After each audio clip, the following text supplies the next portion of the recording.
Olá, como vai? Meu nome é Arthur Buriti e sou estudante de Letras Português na UNB, a Universidade de Brasília. Minha pesquisa foi orientada pelo professor Paulo Medeiros, do Departamento de Linguística, e o que estudamos foram as orações relativas livres e como elas são tratadas na gramática tradicional. Em nossa pesquisa exploratória, investigamos os seguintes aspectos dessas orações: seus atributos fundamentais, suas grandes semelhanças com as orações interrogativas indiretas e a disputa de análise na gramática tradicional, que não possui um procedimento em consenso. O método utilizado foi o hipotético dedutivo, no qual levantamos a suspeita e, a partir dela, procuramos evidências para nos apoiar. Essa suspeita foi a seguinte: há fortes evidências que indicam que essas orações têm de ser analisadas como orações substantivas. E quais são essas evidências? E por que há uma forma incorreta de se analisar essas orações? Vamos então para a pesquisa. Como falei mais cedo, estudei as orações relativas livres, mas o que são elas? Veja esses exemplos. No primeiro exemplo, temos a oração relativa com núcleo, e no segundo, temos uma oração relativa livre. Na gramática, relativizar se refere a essa propriedade de adicionar informações e caracterizar. Como não há um substantivo expresso no segundo exemplo, é como se a oração estivesse independente, daí o termo livre. Essas orações são muito semelhantes com as interrogativas encaixadas. Vejamos os exemplos. Em A, temos uma relativa livre, e em B temos uma interrogativa encaixada. Como diferenciar entre essas duas? Vamos responder isso mais para frente. Resumindo então, nossa missão é definir as orações relativas livres, diferenciá-las das orações interrogativas encaixadas e apresentar a disputa da gramática tradicional e sugerir uma solução.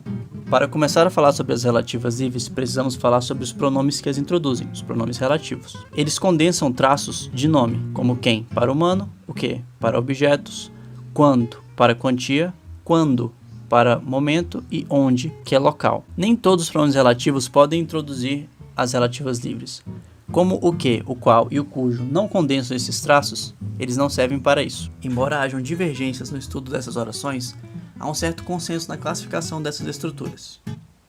Primeiro, não apresentam antecedente expresso em seu contexto sintático. Como vocês veem aqui, o feiticeiro desvestiu quem o assistia, pois se a gente deixa o público, fica uma sentença agramatical, não faz sentido para a nossa língua. A segunda é que são introduzidas por pronomes especificados. Como explicado anteriormente, eles condensam justamente o traço de nome que pode ser desdobrado nessa oração, seja para ter um valor de substantivo ou de preposição.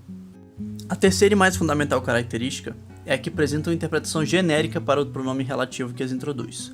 Essa característica é fundamental para esse trabalho porque ela vai ter a ver lá na frente com a análise da gramática tradicional. Quando dizemos o João entrevista quem senta na cadeira, ele vai entrevistar quem quer que se sente nessa cadeira, seja o robô, o pirata ou o ET. Em frases soltas como essa, não conseguimos resgatar com certeza o termo que estava ali. Vamos entender agora um pouquinho mais sobre as interrogativas encaixadas para saber como diferenciar entre as duas. Num primeiro momento, elas são idênticas, especialmente pela estrutura. As interrogativas encaixadas possuem características próprias. A primeira delas é que são selecionadas por um verbo que seleciona pergunta. Elas constituem uma requisição por informação. E por fim, suas constituições envolvem um deslocamento do pronome interrogativo da posição em que é gerado para a esquerda da sentença. É como se na frase que pensamos a coisa se deslocasse. João quer saber, você viu quem? E o quem vai lá para frente. Existem testes que ajudam a diferenciar entre essas orações. Um deles é o teste do é que. Quando botamos o é que na sentença, vemos que uma não fica soando muito bem. Esse quem é que só vai funcionar quando for uma interrogativa encaixada. Agora que diferenciamos essas orações, poderemos partir para a problemática final, a disputa analítica na gramática tradicional. Alguns gramáticos dizem que esse pronome tem que ser fragmentado para análise. Outros defendem que ele tem que ser analisado da maneira que ele se encontra. Mas se a gramática, que diz como devemos estudar a língua, o que é correto e incorreto, por que não há um consenso? Essa é uma questão problema.